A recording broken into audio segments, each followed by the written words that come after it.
Halo, selamat siang, Bu Angela. Halo. Selamat siang Ibu Puspa. Selamat pagi mungkin. Oh iya. Selamat pagi. Selamat pagi Ibu. Sehat Bu? Alhamdulillah sehat, Ibu sehat. Alhamdulillah. Aduh, bergabung lagi nih. Iya. Jangan bosan-bosan ya Bu ya. Aduh, justru saya yang bilang harusnya jangan bosan-bosan. Terima kasih. Siap. Mari mungkin sudah jam 10 ya Bu, saya buka aja. Silakan Ibu, terima kasih. Oke. Baik. Bismillahirrahmanirrahim. Assalamualaikum warahmatullahi wabarakatuh. Salam sejahtera bagi kita semua.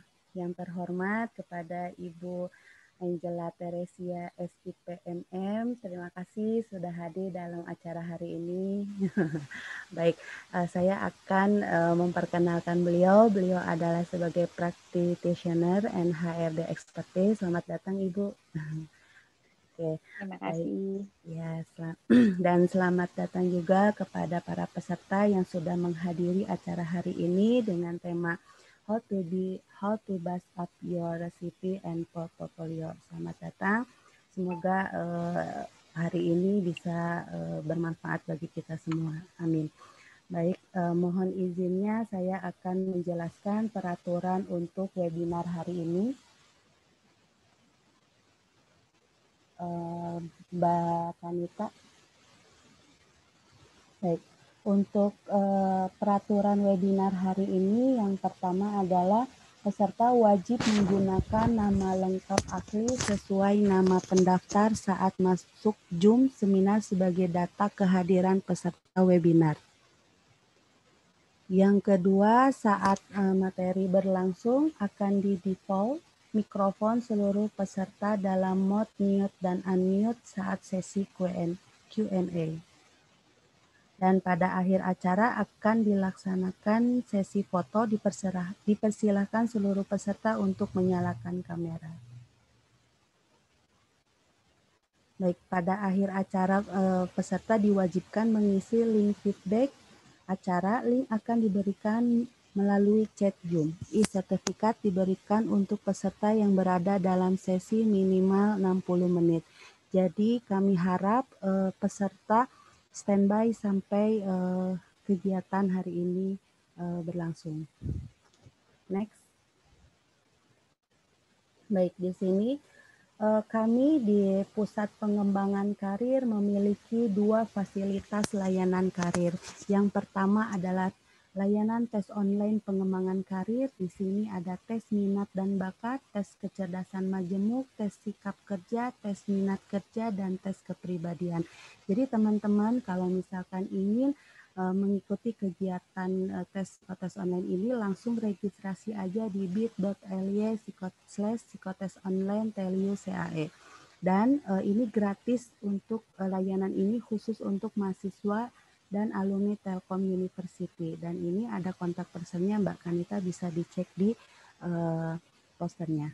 Baik, yang kedua, layanan kami ini ada konseling karir online. Jadi di sini konseling individual. Jadi misalkan teman-teman yang ingin private gitu konseling, silahkan langsung registrasi di bit.ly/daftar hadir konseling karir.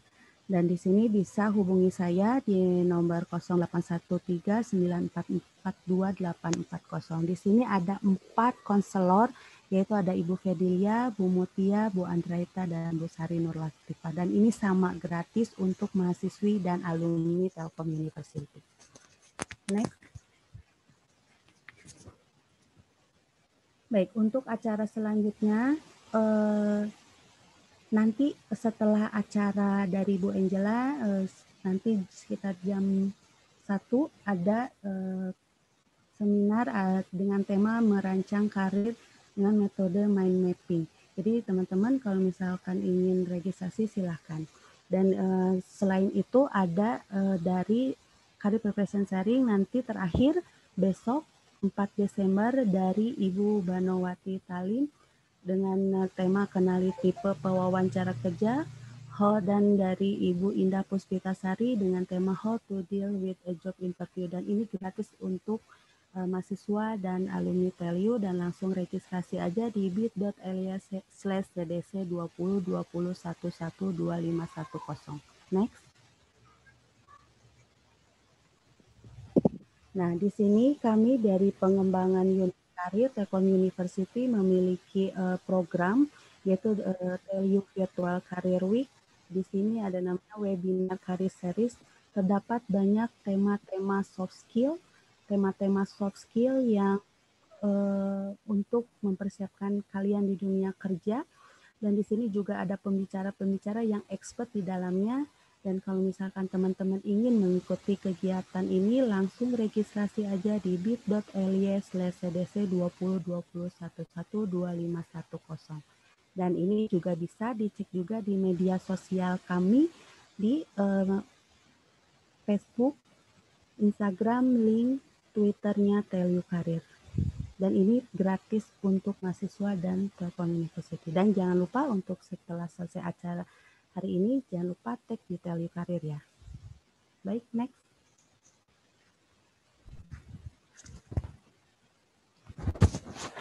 Baik, untuk acara selanjutnya adalah acara inti, yaitu pemaparan dari Ibu Angela dengan tema How to Be Up Your CV and Portfolio. Waktu dan tempat kami persilahkan. Silahkan Bu Angela.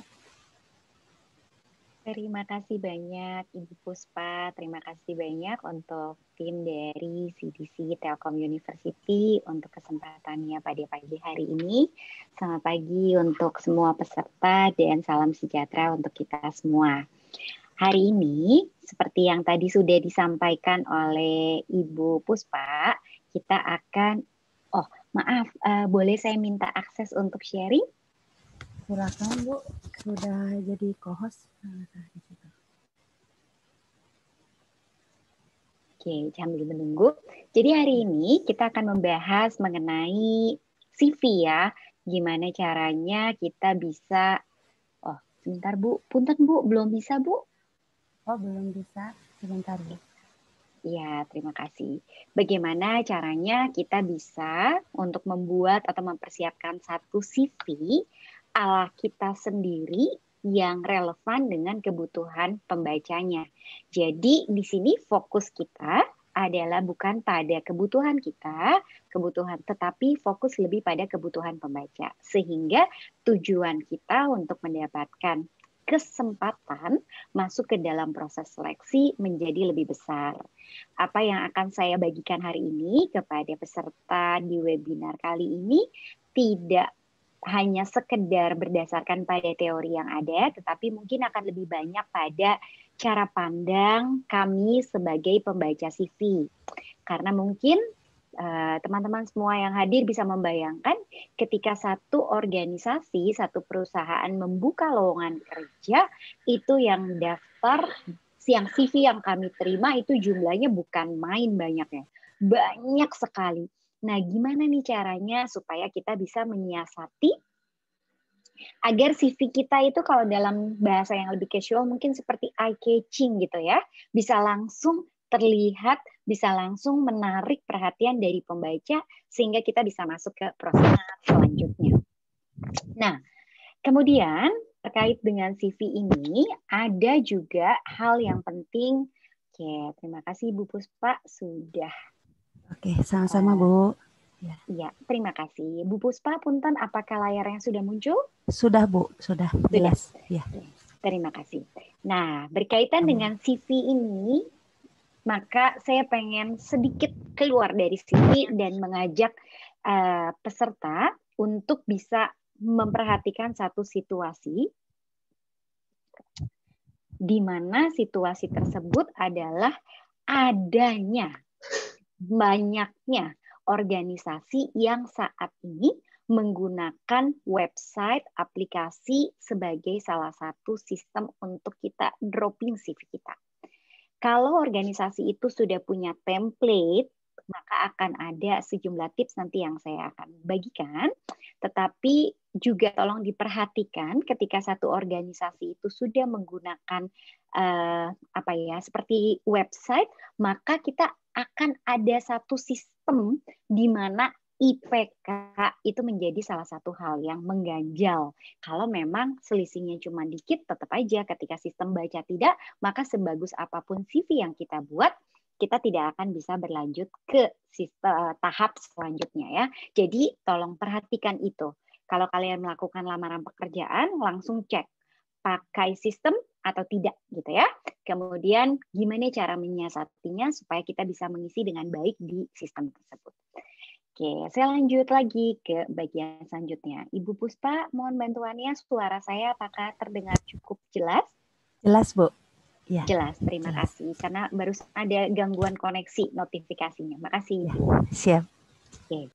Sekarang saya masuk ke bagian selanjutnya yaitu tentang beberapa aspek general yang berkaitan dengan CV.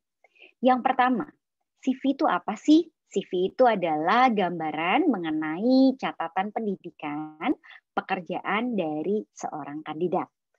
CV yang baik tidak menjamin kita akan mendapat pekerjaan, tapi bisa membantu kita mendapatkan kesempatan untuk masuk ke proses seleksi. Jadi di sini ada pandangan yang salah yang secara umum dikatakan bahwa kalau CV kita bagus, kita bisa diterima kerja. Bukan begitu. Tapi kalau CV kita sesuai dengan kebutuhan, maka kita bisa masuk ke proses seleksi berikutnya, ya, bukan langsung diterima kerja. Kemudian CV juga sering disebut sebagai resume. Meskipun beberapa pendekatan mengatakan resume itu aspek yang lebih sederhana, dokumen yang bahkan lebih ringkas daripada CV. Tapi ada pendekatan yang mengatakan bahwa CV sama dengan resume. Nah, untuk kesempatan kali ini saya akan menyamakan penggunaan CV dan penggunaan resume. Kemudian yang juga penting adalah please jangan membuat satu CV yang sifatnya generik untuk kalian sebar ke semua organisasi. Kalau kita menggunakan jasa, kalau kita tuh dalam artian saya ya, menggunakan jasa dari JobsDB katakanlah, JobStreet untuk kemudian mendapatkan calon kandidat, biasanya kami tuh dapatnya CV yang sifatnya sangat generik. Sarannya kepada teman-teman yang juga menaruh CV-nya di beberapa website untuk pencari kerja, lakukanlah update CV itu secara berkala sehingga tidak terkesan CV yang diterima dari waktu ke waktu tentang Anda itu selalu sama. Jadi meskipun Anda menggunakan satu website untuk dropping CV Anda, pastikan bahwa Anda membuat CV yang terus diupdate. Lakukan perubahan-perubahan untuk bisa mendapatkan kesempatan yang lebih besar masuk ke proses seleksi. Jadi itu adalah general rules dari CV. Nah, sekarang saya akan membedakan antara CV dan portofolio. Di mana bedanya signifikan banget ternyata, ya. Dan saya sangat ingin peserta hari ini bisa membedakannya. CV dan portofolio itu sebetulnya dua hal yang sangat berbeda. Kalau kita bicara CV, maka kita bicara tentang satu dokumen yang menceritakan mengenai latar belakang pribadi pembuatnya, termasuk di dalamnya pendidikan, termasuk di dalamnya pengalaman kerja, ataupun kompetensi. Sementara portofolio adalah satu dokumen yang membuktikan bagaimana atau bukti nyata dari skill, kompetensi yang kita sudah ceritakan di dalam CV kita. Jadi portofolio itu, teman-teman, dokumen tersebut isinya adalah bukti. Bukti misalnya gimana? Bukti misalnya saya mau mengatakan saya punya kemampuan atau kompetensi untuk menggambar 3D. Maka di portofolio adalah hasil-hasil dari gambar 3D saya. Kalau saya mengatakan saya adalah seorang ahli dalam bidang SDM, maka di dalam portofolio saya harus berisi tentang sejumlah contoh bagaimana saya menyusun materi kompetensi, bagaimana saya membuat arsitektur kompetensi. Jadi portofolio itu selalu bicara tentang bukti. CV isinya adalah pendeskripsian, sementara portofolio isinya adalah pembuktian. Nggak ada portofolio yang kembali menceritakan saya mampu bla bla bla. Nggak, langsung buktinya mana? Apa yang kami bisa lihat sebagai bukti? Itu yang akan diamati oleh tim dari HR organisasi. Kemudian CV adalah pelengkap. Maksudnya di sini pelengkap adalah pelengkap dari persyaratan yang harus kalian submit ke organisasi ketika kalian akan melamar pekerjaan. Sementara portofolio adalah penguat dari dokumen pelengkap tadi. Jadi CV-nya harus ada, CV-nya wajib mutlak ada, sementara umumnya portofolio itu ada perusahaan yang minta, ada perusahaan yang tidak minta. Hanya saja untuk beberapa pekerjaan, posisi yang bidangnya sangat teknis, dan bisa dibuktikan secara cepat melalui hard kompetensi seperti tadi menggambar misalnya itu kan ada pasti ya portofolionya, desain itu kan pasti ada portofolionya, IT programmer itu mungkin juga bisa dikasih screenshot dari portofolionya. Tetapi akan ada beberapa posisi seperti misalnya sekretaris yang jarang banget mereka minta portofolionya, tetapi mereka akan langsung uji kemampuan on the spot. Juga misalnya seperti dosen, portofolionya nggak diminta, mana materi ajar yang pernah dibuat gitu. Enggak ya, tetapi akan langsung diuji bagaimana cara kita mengajar, cara kita presentasi on the spot pada saat kita mendapatkan kesempatan untuk wawancara. Intinya atau yang ingin saya highlight pada slide ini adalah tidak semua posisi akan membutuhkan portofolio. Tapi akan ada beberapa jenis pekerjaan, akan ada beberapa bidang yang sangat membutuhkan portofolio seperti yang tadi sudah saya sampaikan. Jadi ada perbedaan signifikan ya teman-teman antara CV dan portofolio. Nah, sebelum kita masuk untuk tahu jenis CV yang paling sesuai dengan kita harus tahu dulu nih, kita jenis pelamar yang mana. Ada webinar yang dibuat oleh Telly juga berkaitan dengan jenis-jenis atau tipe pewawancara. Sekarang saya ingin teman-teman bisa mengidentifikasi saya jenis pelamar yang mana. Karena berbeda jenis pelamar akan disarankan untuk menggunakan CV dengan jenis yang berbeda juga. Yang pertama adalah pelamar baru lulus pengalaman organisasinya minim. Tipe yang pertama. Tipe yang kedua adalah baru lulus tetapi pengalaman organisasinya memadai. Gimana bisa ya Mbak baru lulus tapi pengalaman organisasinya memadai? Bisa, ada pengalaman magang, ada pengalaman di komunitas, ada pengalaman di organisasi, mulai dari SMA sudah ikut di organisasi, banyak ikut kegiatan sosial, itu semua dianggap sebagai pengalaman. Kemudian, yang ketiga adalah jenis pelamar yang sudah punya masa kerja. Kalau dari yang tadi saya ceritakan, pengalaman organisasi, komunitas, magang, maka yang bisa dianggap sebagai masa kerja itu adalah magang. Beberapa organisasi menganggap magang yang dilakukan secara full time itu artinya dari pagi sampai sore, itu dianggap sebagai masa kerja. Jadi ada juga pelamar yang punya masa kerja yang memadai. Kemudian ada jenis pekerja atau pelamar yang masa kerjanya memadai tapi kutu loncat. Udah lama sih kerja, tapi di satu perusahaan itu kerjanya nggak cukup panjang. Ada yang cuma 3 bulan, ada yang bahkan cuma 3 hari, ada yang 2 minggu, ada yang 1 tahun gitu. Dengan alasan apapun, apakah memang kontraknya sudah habis dan tidak diperpanjang, ataukah karena kita tidak cocok dengan iklim atau budaya organisasinya, apapun alasannya, tapi kita menyebutnya kutu loncat dulu gitu ya. Nanti kita bahas gimana cara menyiasatinya. Kemudian ada jenis pelamar yang IPK-nya kurang memadai. Nah, ini yang terakhir ini yang tadi saya ceritakan di awal, kalau ternyata teman-teman merasa bahwa IPK-nya kurang memadai, pastikan kalian melamar ke satu organisasi yang sistem rekrutmennya tidak berbasis web ataupun aplikasi. Karena percayalah, ketika satu perusahaan sudah membuat sistem rekrutmen berbasis pada web atau aplikasi, sudah ada kuncian di IPK.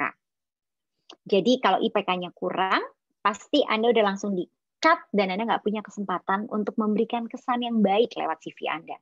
Sebagus-bagus apapun CV Anda buat, tapi ketika IPK udah ganjil di awal, maka nggak bisa lanjut ke tahap berikutnya. Jadi sarannya apa? Sarannya untuk teman-teman yang IPK-nya dianggap kurang memadai, sarannya adalah carilah perusahaan yang belum menggunakan website ataupun aplikasi dalam proses rekrutmennya. Ya, saya pikir itu saran yang sangat mendasar dan bisa teman-teman ingat gitu. Jadi nanti kalau mau melamar dan merasa IPK-nya kurang, maka jangan ambil yang website atau aplikasi. Banyak kemudian sejumlah mahasiswa yang bertanya pada saya, Bu, emang betul ya IPK itu menentukan segalanya? Jawabannya tentu tidak. Ada skills yang kalian punya, ada kompetensi, ada passion, ada portofolio tadi, banyak hal bisa membantu organisasi untuk melihat kelebihan Anda selain IPK. Tapi tadi, kalau kita kerjanya lewat sistem, maka mau nggak mau, penting nggak penting, IPK udah dipakai sebagai satu patokan.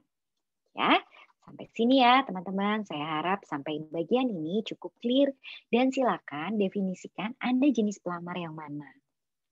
Kalau Anda merasa bahwa belum ada di bagian ini jenis pelamarnya, maka nanti di belakang dalam penjelasan saya selalu akan mengaitkan dengan ini dan memberikan sejumlah ilustrasi. Sekarang saya akan masuk ke bagian tentang CV-nya. Pada dasarnya, CV memiliki 3 bagian utama. Kalau kita mau buat CV, disarankan Anda tidak membuat CV yang terlalu kompleks. maksimal CV yang akan dibaca itu adalah 2 halaman. Jadi pastikan kalau Anda bisa bikin 1 halaman, lebih bagus lagi. Kalau harus terpaksa jadi 2 halaman, tidak lebih dari 2 halaman. Bahkan di beberapa komunitas atau asosiasi SDM, ketika saya mengikuti percakapannya, sejumlah dari HR manager mengatakan CV lebih dari 2 halaman, mereka langsung reject. Mereka nggak mau baca gitu. Karena artinya terlalu berbelit-belit. Kandidat dianggap tidak bisa menampilkan satu informasi tentang dirinya dalam kondisi yang cukup ringkes gitu ya. Jadi mereka ketika udah dapat lebih dari 2 halaman, mereka reject. Nah, 3 bagian CV adalah yang pertama pasti bicara tentang data personal. Kita akan bahas nanti, saya akan kasih contohnya. Setelah itu, bagian yang kedua adalah pernyataan pembuka atau introductory statement. Hal ini penting banget untuk diketahui oleh peserta hari ini, karena memang inilah yang akan menjadi kesan pertama tentang Anda. Ketika dari pernyataan pembukanya sudah cukup jelas dan menimbulkan ketertarikan dari HR manager, maka kami akan mencari data lebih detail tentang Anda. Dan kalau ternyata betul-betul kami tertarik pada Anda, maka Anda akan masuk ke step selanjutnya. Tapi kalau ada satu CV, bahkan tidak ada introductory statement-nya, dan kami hanya diberikan sejumlah data yang begitu panjang, maka kami tidak akan terlalu tertarik untuk membaca data itu dengan detail. Jadi poinnya adalah, tolong berikan introductory statement di dalam CV Anda. Karena itu adalah kesan pertama yang bisa Anda jual tentang diri Anda. Bagian yang ketiga tentu saja bicara tentang bagian inti CV, ini cerita tentang informasi detail mengenai diri Anda. Jadi yang ingin saya highlight dari slide ini adalah tentang pentingnya introductory statement yang saat ini di Indonesia masih saya harus akui jarang atau persentasenya masih kecil saya dapatkan ketika saya membantu untuk menyeleksi CV. Oke, dan selanjutnya adalah ini adalah contoh data personal. Jangan lupa pastikan kalian memiliki foto diri di dalam CV Anda. Foto dirinya yang seperti apa ya? Apakah yang casual? Apakah yang smart casual? Ataukah foto yang boleh gaya dimanapun? Tergantung dari organisasinya. Anda harus mampu mengidentifikasi apakah organisasi itu adalah organisasi yang nampak formal atau justru organisasi yang nampak informal. Informal di sini misalnya adalah startup. Perusahaan-perusahaan startup, kalau teman-teman perhatikan, mereka punya seragam yang sangat casual.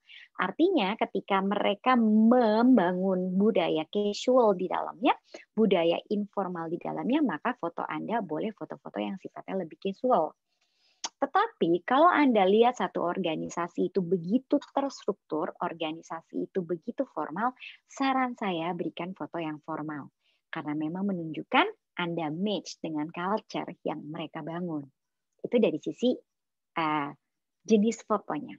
Yang kedua yang saya ingin ingatkan adalah harus diakui banyak banget pembaca CV atau tim HR yang melihat kesan pertama selain dari tadi introductory statement adalah dari foto Anda. Jadi pastikan Anda tidak mencantumkan foto di dalam CV di mana Anda menunjukkan seperti kayak apa ya, hidup segan mati tak mau gitu ya. Kadang-kadang susah banget ketika lihat CV, ada fotonya itu seperti kayak hidup segan mati tak mau, itu nyulitin kami banget gitu. Kemudian pada saat dicek ke bagian introductory statement-nya nggak ada pernyataan pembukanya. Jadi harus baca si detailnya, oh udahlah skip gitu. Banyak loh perusahaan-perusahaan, business owner, top management yang melihat oke atau tidak. Pertama itu dari kesan foto. Jadi pastikan pada saat Anda foto, Anda memberikan kesan yang baik. Anda siap, tunjukkan bahwa Anda punya antusiasme melalui senyum. Senyumnya nggak harus senyum yang lebar, senyumnya nggak harus terlihat gigi, tapi semangat gitu loh ya. Keluarkan aura semangat, keluarkan aura bahwa memang Anda siap untuk bekerja. Jadi jangan pilih foto di mana Anda dengan muka jutek gitu. Karena kemarin aja baru saya dikirimin satu CV oleh seorang klien, top management klien, dan mengatakan bahwa dari sisi kompetensinya yang bersangkutan nampak baik. tapi kok saya nggak srek ya sama fotonya. Kayaknya jutek banget gitu. Apakah Ibu punya kesan yang sama? Pertanyaan dia seperti itu. Jadi, sorry to say, tidak dianggap apakah ini praktek baik atau bukan praktek baik, tapi fakta menunjukkan foto yang Anda tampilkan itu ikut mempengaruhi bagaimana penerimaan dari si klien. Dan kemudian jangan juga menggunakan foto dengan makeup yang terlalu tebal, terutama untuk wanita.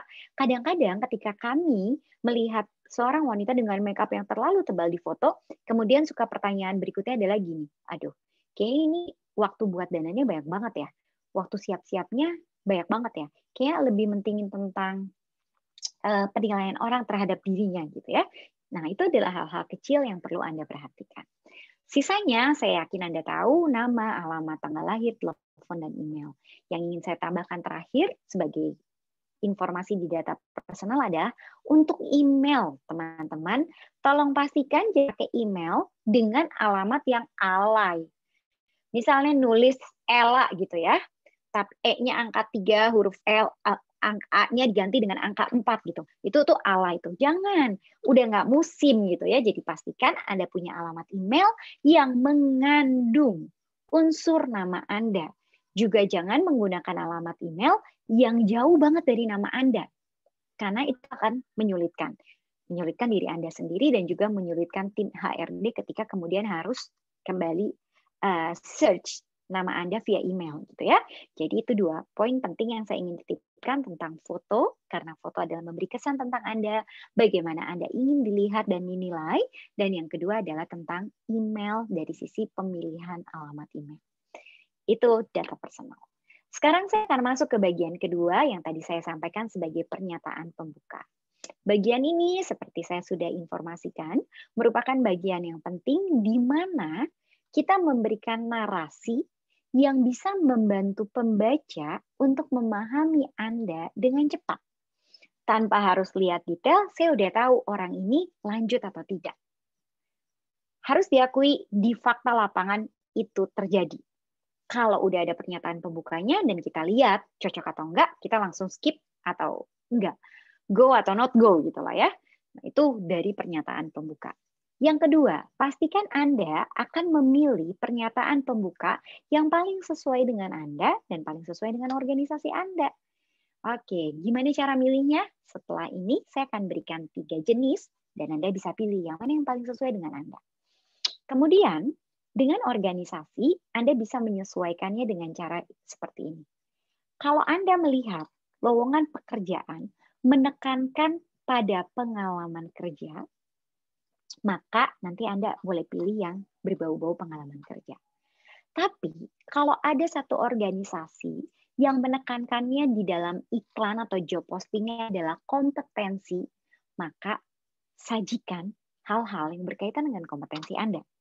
Jadi di sini harus ada titik temu, titik seimbang antara situasi Anda yang sebenarnya dari jenis pelamar yang tadi saya sampaikan di awal dengan kebutuhan organisasi.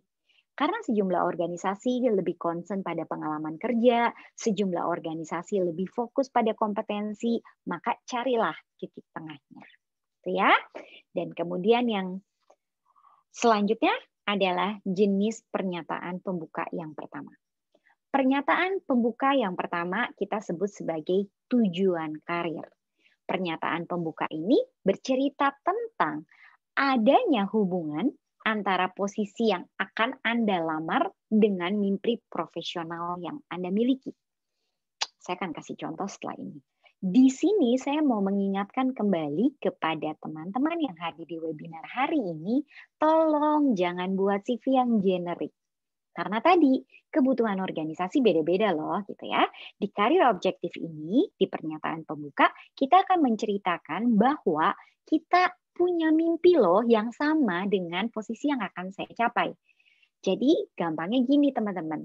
Misalnya saya punya mimpi menjadi seorang HR manager profesional in the future, di masa mendatang. Kemudian saya melamar sebagai seorang HRD staff.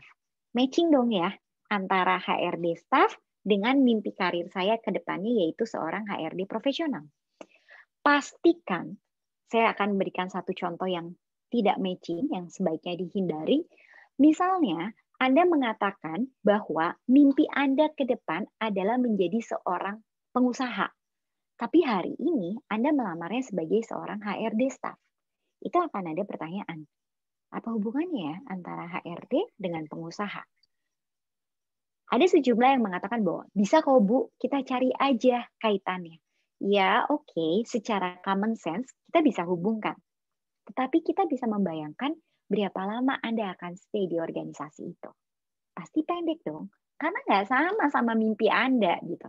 Jadi pastikan tadi ada kesesuaian antara karir objektif yang Anda punya dengan posisi yang akan Anda lamar. Pernyataan pembuka jenis yang pertama ini, teman-teman, cocok banget untuk kalian yang pengalaman kerjanya minim. Kalau kalian merasa bahwa, aduh, saya pengalaman kerja yang nggak banyak, saya jarang banget ikut organisasi, magang saya cuma sebentar, maka gunakan pernyataan pembuka tipe ini. Kemudian, kalau Anda memilih opsi ini, maka tolong juga pastikan bahwa pekerjaan ini berada pada track yang sama dengan mimpi atau passion Anda. Seperti yang tadi saya sudah ilustrasikan. Selain pelamar dengan pengalaman kerja yang minim, karir objektif ini pun cocok untuk beberapa pelamar yang lain. Seperti ketika IPK Anda rendah, kemudian ketika Anda merasa bahwa kompetensi saya nggak terlalu bagus, ketika Anda merasa bahwa saat ini nggak banyak skills yang bisa saya bisa saya tawarkan, maka gunakanlah karir objektif. Tujuan utamanya adalah ingin memberikan kesan kepada orang HRD bahwa posisi ini cocok sama mimpi saya. Sehingga at all cost, dengan upaya apapun, saya akan melakukan yang terbaik karena ini ada di track yang benar sama mimpi saya. Ada di track yang sama mimpi saya. Jadi akan ada nuansa adanya engagement antara Anda dengan posisi Anda. Karir objektif. Saya akan kasih ya contohnya. Bagian atas itu adalah data personal yang tidak lengkap di sini, bagian foto tentu saja tidak ada. Kemudian contoh karir objektif. Saya memiliki impian untuk menjadi seorang profesional di bidang human resource management. Dengan tujuan karir dan pengalaman kerja selama 4 tahun di bidang HR, saya akan mampu memberikan kontribusi pada posisi bla bla bla dan akan menjadi pengalaman yang sangat saya harapkan. Tadi Bu, katanya jangan dicocok dipakai sama nggak punya pengalaman kerja. Kalau Anda merasa pengalaman Anda di sini tidak terlalu baik, tidak cukup, maka kata pengalaman kerjanya tinggal dibuang. Ini saya ambil untuk sebagai ilustrasi bagi mereka yang merasa bahwa pengalaman cukup, IPK nggak terlalu bagus, skill saat ini belum ada yang terlalu spesifik yang berani saya tonjolkan. Maka tonjolkanlah dari sisi pengalaman kalau memang Anda punya. Ini contoh dari introductory statement yang pertama, yaitu karir objektif.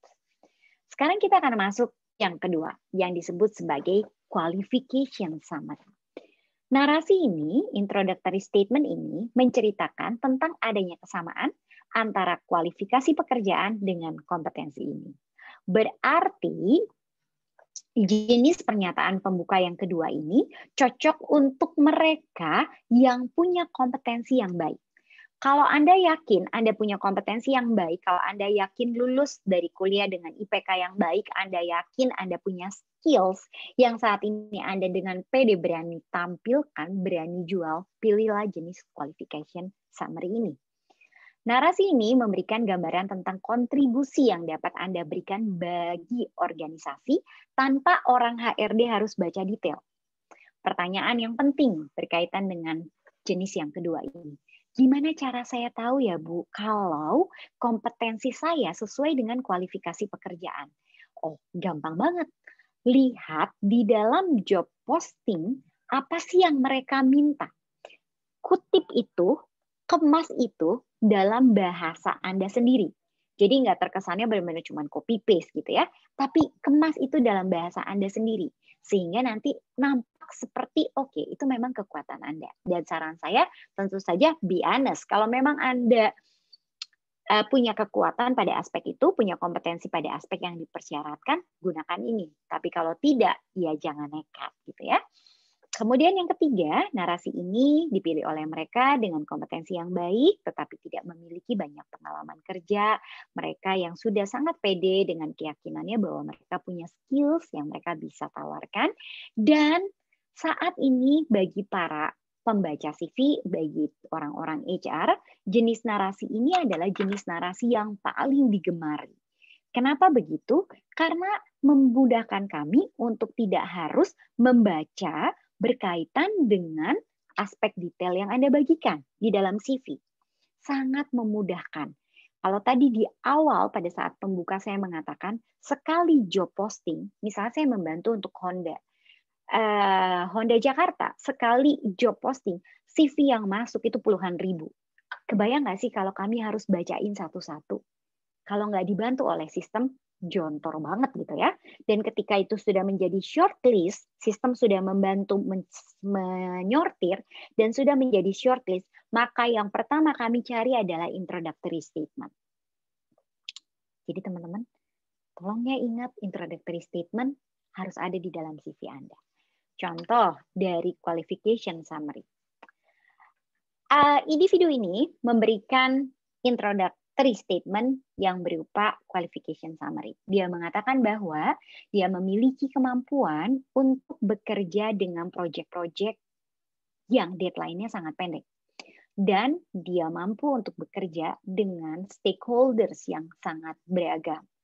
Kemudian dia juga memiliki pengalaman dengan pekerjaan di international firm, dia kemudian punya record of education yang baik, dia pernah ikut dalam kompetisi internasional, kemudian dia punya pengalaman berorganisasi selama kuliah. Dia mengatakan bahwa dia mampu mengorganize orang, bekerja dalam kelompok, dan dia baik dalam presentasi. Yang tadi saya maksud sesuaikan antara job posting dengan diri Anda di dalam yang dikemas dalam profil atau introductory statement ini adalah yang mulai dari kata has the ability to organize people, work in group, and use to perform presentation. Itu adalah hal-hal yang sebetulnya dicomot dari job qualification dan kemudian dikemas ulang. Jadi nampak seperti matching antara kebutuhan organisasi dengan kompetensi yang Anda punya. Dan teman-teman bisa lihat apapun itu, misalnya job kualifikasinya adalah mampu bekerja di bawah tekanan. Berarti Anda harus cantumkan di dalam qualification summary ini. Gampangnya sekali lagi, apa yang ada di dalam job posting sebagai persyaratan, kemas ulang, pakai istilah yang sedikit berbeda, buat dia menjadi lebih sedikit berbunga-bunga, tapi jangan kebanyakan bunganya, pas aja takarannya, dan sajikan itu di dalam introductory statement kalian. Yang ketiga, adalah career summary. Nah, saya mau kasih highlight yang pertama dan utama. Please, jangan pilih career summary sebagai introductory statement ketika Anda memilih posisi atau melamar ke posisi staff. Jadi, career summary ini cocok dipakai oleh mereka yang akan mengisi posisi yang sudah cukup tinggi. Katakanlah supervisor atau manager. Kenapa begitu? Karena career summary ini memberikan cerita, memberikan narasi bagaimana perjalanan karir Anda selama ini. Oke, saya bisa melihat nanti saya memiliki pengalaman 1 tahun sebagai seorang staf dan kemudian dipercaya di tahun kedua untuk menjadi seorang koordinator dan kemudian di 3 tahun berikutnya saya menjadi seorang supervisor. Dengan pengalaman yang saya punya, maka di kesempatan ini saya memberanikan diri untuk melamar ke posisi manajer. Jadi ketika Anda nanti di masa mendatang akan melamar ke posisi yang sudah cukup tinggi, katakanlah manajer, maka ceritakan bahwa Anda pernah melalui level staff, Anda pernah melalui level koordinator, Anda pernah melalui supervisor, dan sekarang Anda akan melamar ke posisi manajer. Ya, jadi career summary di sini, teman-teman, tolong jangan salah persepsi, bukan bicara tentang ringkasan atau perjalanan singkat apa karir yang sudah Anda lalui dan pengalaman yang Anda lalui, bukan itu, tetapi secara berjenjang bagaimana karir. Karir artinya jenjang dari satu posisi ke posisi yang lain sudah Anda lewati. Sekali lagi, ini cocok dipakai ketika Anda akan melamar di posisi yang sudah punya anak buah. Apakah itu supervisor, manajer, dan selanjutnya ke jenjang yang lebih tinggi. Pastikan Anda menulis tentang adanya peningkatan tanggung jawab tadi dari staf, koordinator, supervisor, dan bagaimana kinerja yang sudah Anda berikan. Jadi mungkin untuk teman-teman yang masih fresh grade, teman-teman yang baru akan lulus, ini tidak dipilih. Tapi untuk peserta yang sudah pernah bekerja dengan masa kerja yang cukup dan terus punya perkembangan karir, silakan ambil opsi ini. Itu bagian yang pertama ya teman-teman, data personal. Yang kemudian kedua adalah introductory statement. Dan sekarang saya akan masuk ke jenis CV. Jenis CV sama seperti introductory statement memiliki 3 jenis. Ada CV yang berbasis kronologis, ada CV yang berbasis fungsi, dan ada CV yang berbasis kombinasi. Kembali ini harus dikaitkan dengan Anda tadi jenis pelamar yang mana, dan tadi sudah menggunakan introductory statement yang mana. Gitu ya. Yang pertama kita lihat CV berbasis kronologis. CV berbasis kronologis tentu saja seperti teman-teman pasti tahu, ini adalah jenis CV yang paling banyak dipilih. Secara urutan waktu, CV ini menceritakan mengenai pengalaman kerja. Jadi saya mau ingatkan dulu ya. Pertama tadi kita kasih data personal. Setelah data personal, kita kasih introductory statement. Barulah bicara tentang data detail kita. Ini bagian ini yang ketiga ya. Secara Anda memilih CV ini, maka Anda menempatkan pengalaman kerja setelah data personal dan pernyataan pembuka. Pengalaman kerja. Ada juga yang lebih memilih mau kasih tentang riwayat pendidikan dulu. Silahkan. Baru kemudian pengalaman kerja. Tapi kalau saya ditanya, sebagai pembaca, saya prefer yang mana? Saya prefer pengalaman kerja lebih dulu, baru kemudian edukasi. Kenapa? Karena itu lebih relevan dengan dunia kerja. Kemudian, kalau Anda memilih CV jenis ini, maka pastikan Anda menampilkan professional history pekerjaan itu ya tadi. Memiliki CV ini cocok digunakan ketika Anda memiliki sedikit pengalaman kerja. Kenapa begitu? Kenapa sedikit pengalaman kerja cocok dengan CV ini? Ya, karena memang di dalam job qualification-nya nggak dituntut pengalaman kerja. Tapi Anda ingin mencoba melamar dengan juga Anda punya kesesuaian, Anda nggak punya pengalaman kerja yang memadai. Jadi antara job qualification dari sisi pengalaman kerja tidak dituntut ataupun tidak disebutkan, dan Anda memiliki pengalaman kerja yang sedikit. Kalau Anda memiliki sejumlah pengalaman kerja tapi tidak yakin dengan kompetensi, maka CV ini juga boleh dipilih. Jadi teman-teman, kalau Anda memilih CV jenis ini, maka saya harus summary-kan lagi. Data personal, pernyataan pembuka, jenis yang pertama. Jenis yang pertama itu yang apa? Karir objektif, baru kemudian Anda masukkan pengalaman atau CV yang sifatnya adalah kronologis ini. Ada beberapa tips penulisan. Yang pertama, tentu saja mulailah dari periode yang paling baru. Kalau Anda ternyata tidak pernah punya pengalaman kerja sebelumnya, maka sekali lagi masukkan pengalaman berorganisasi, masukkan pengalaman magang di dalam CV Anda. Dan mulailah dari yang paling baru. Jadi Bu, sekali lagi, kalau kita nggak punya pengalaman kerja, yang mana yang ditulis lebih dulu? Edukasi atau pengalaman berorganisasi?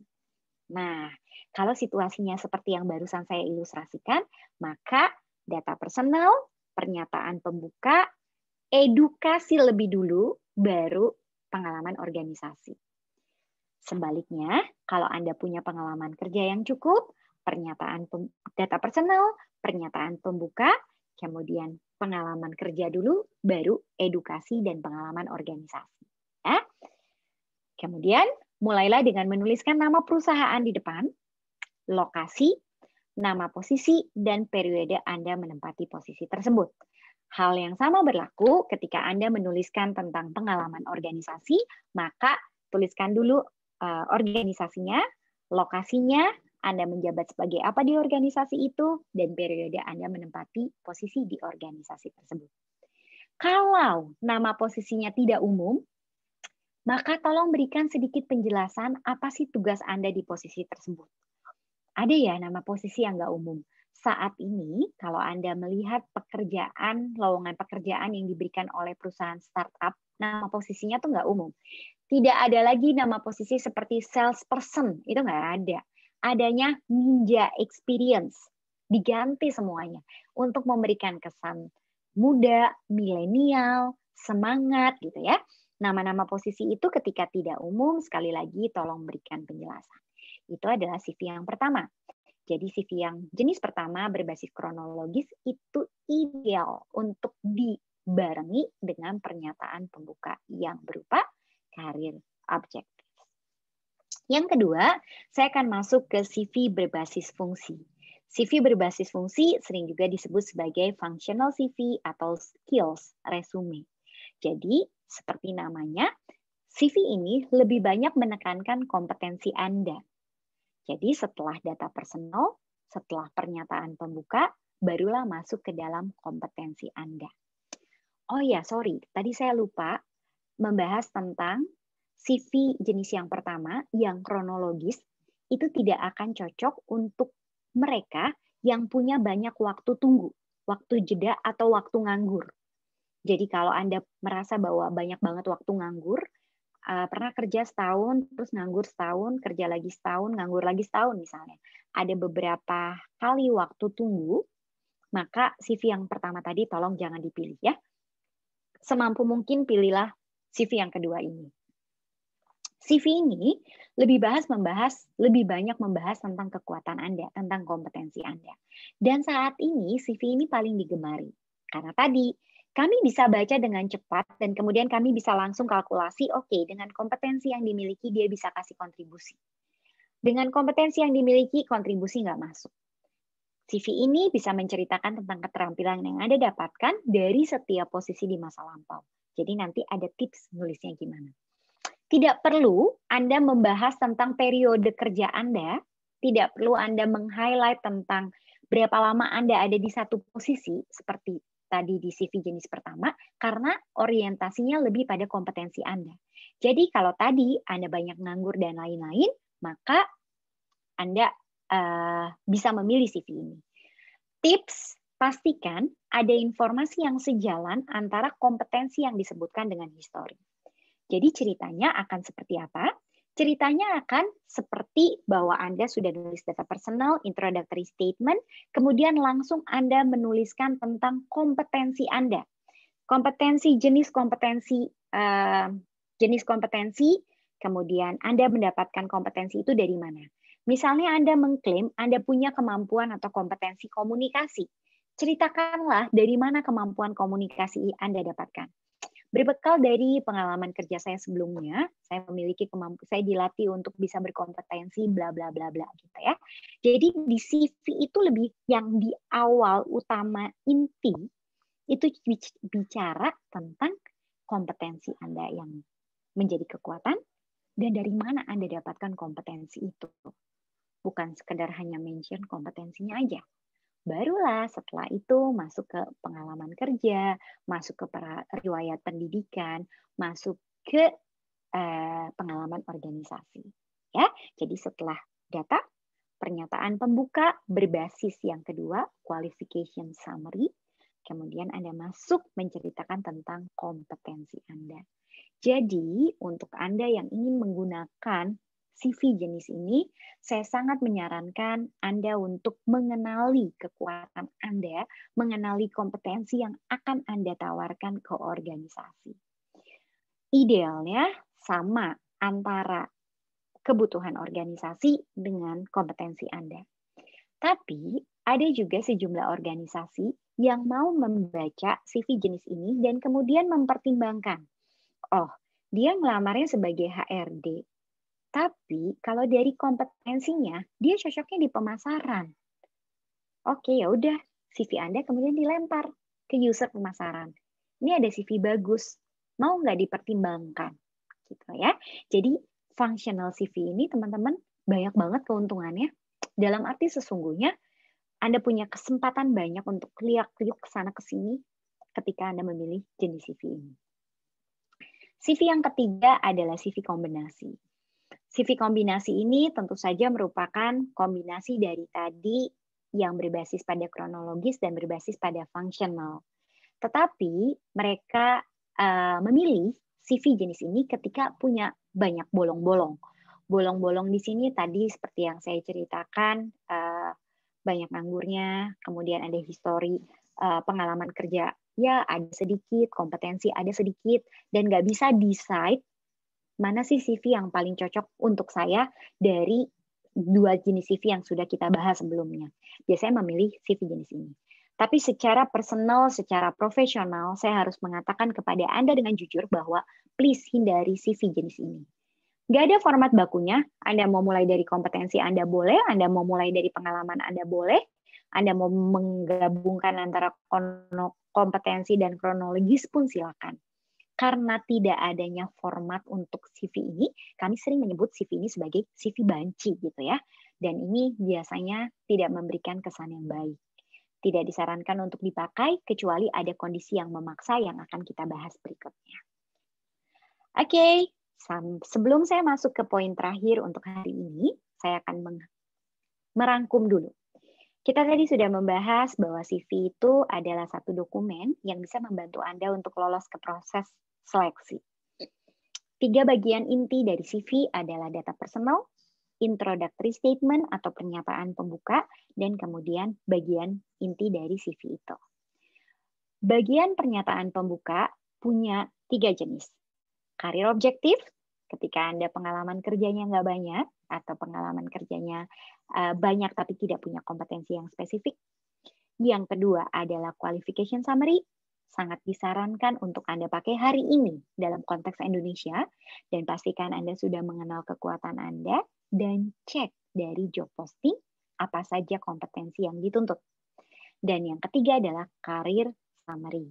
Karir summary hanya cocok dipilih sebagai pernyataan pembuka untuk Anda yang akan mengambil posisi cukup tinggi, posisi yang sudah punya anak buah. Sementara bagian inti CV dibagi lagi ke dalam 3 aspek.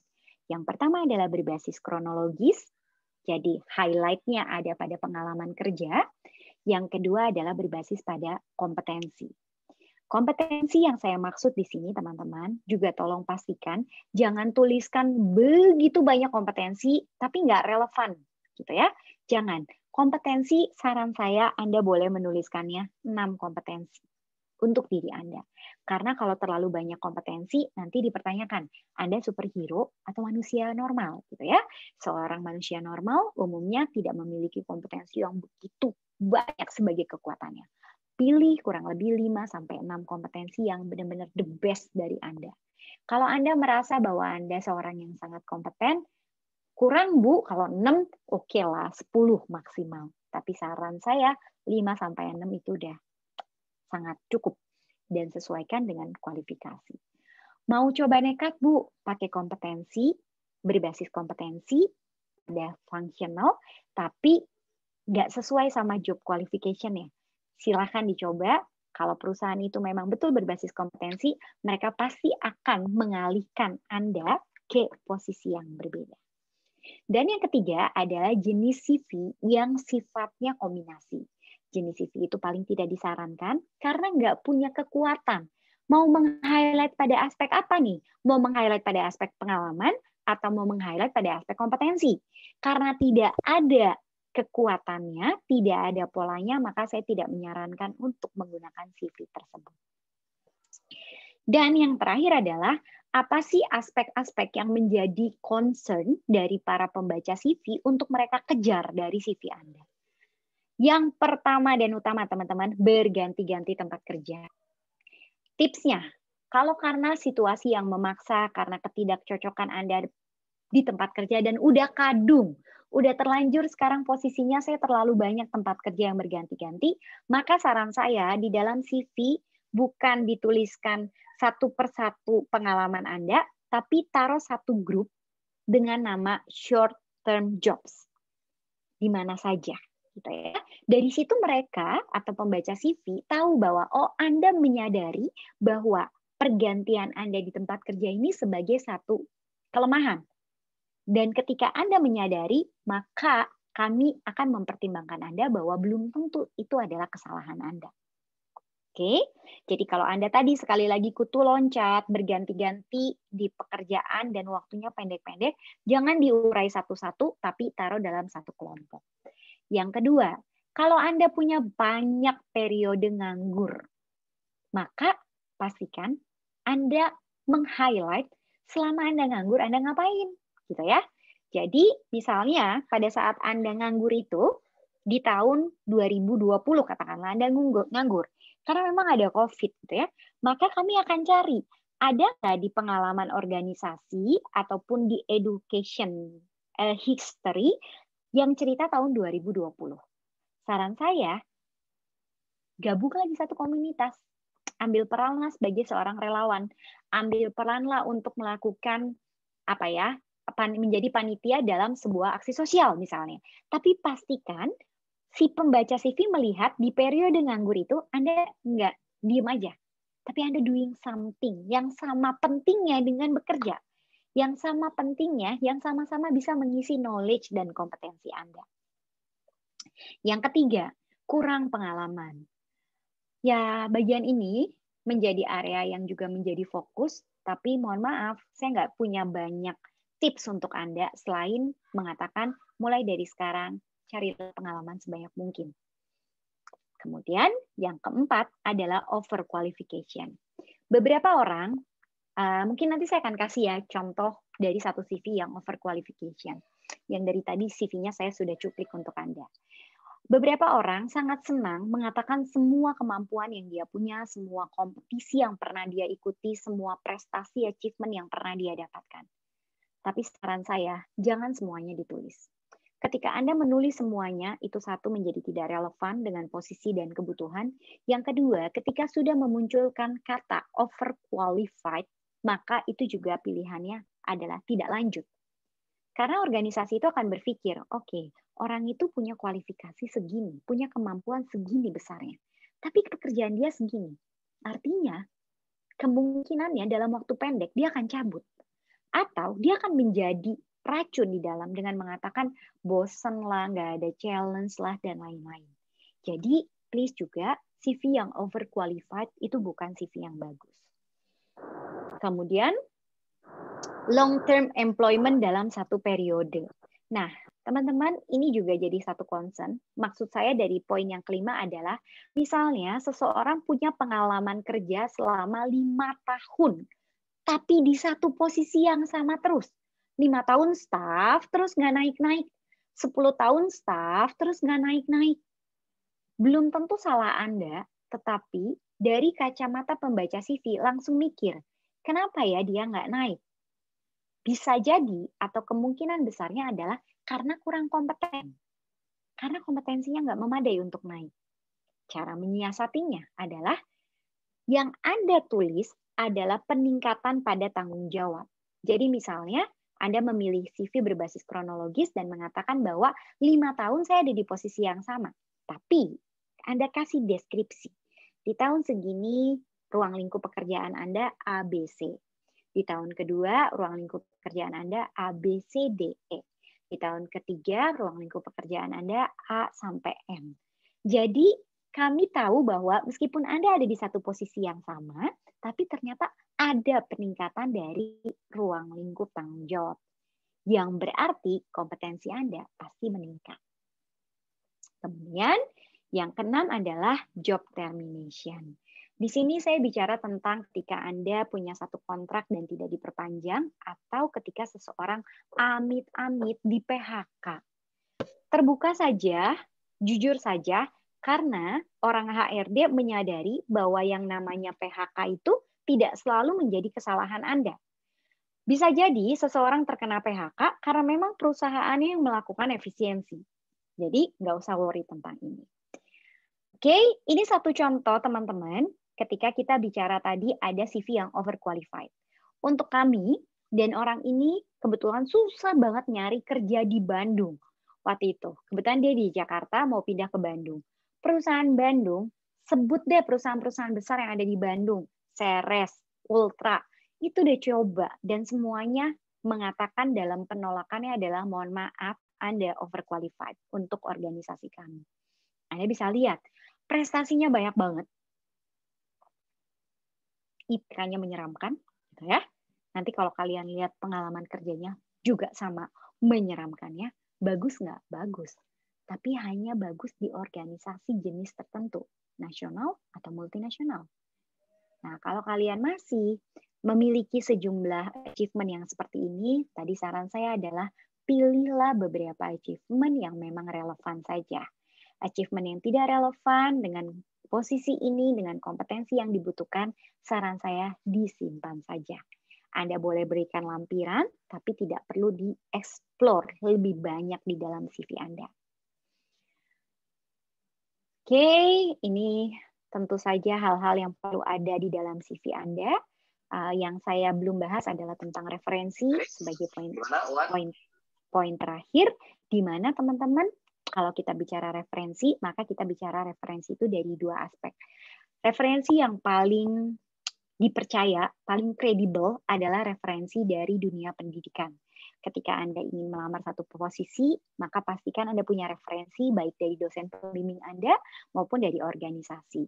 Saya sungguh secara personal mengapresiasi yang dilakukan oleh tim CDC-nya Tell You, Ibu Puspa dan tim, karena memberikan begitu banyak persiapan untuk seseorang masuk ke dunia karir, dan itu semua bisa dijadikan referensi. Bahkan mungkin ke depannya tim CDC bisa memberikan satu surat referensi dengan menentukan sejumlah kualifikasi. Kapan sih seseorang bisa dapat referensi dari CDC misalnya? Itu ke depannya akan bisa jadi satu peluang karena memang referensi itu penting banget. Referensi kedua adalah referensi dari tempat kerja Anda sebelumnya. Kalau Anda pernah bekerja, maka ada yang namanya surat referensi paklaring, surat riwayat kerja, surat keterangan kerja. Dan saya mau menekankan untuk teman-teman semua yang hadir hari ini, yang namanya surat keterangan kerja adalah hak Anda. Apapun kondisinya, please dapatkan surat keterangan kerja itu.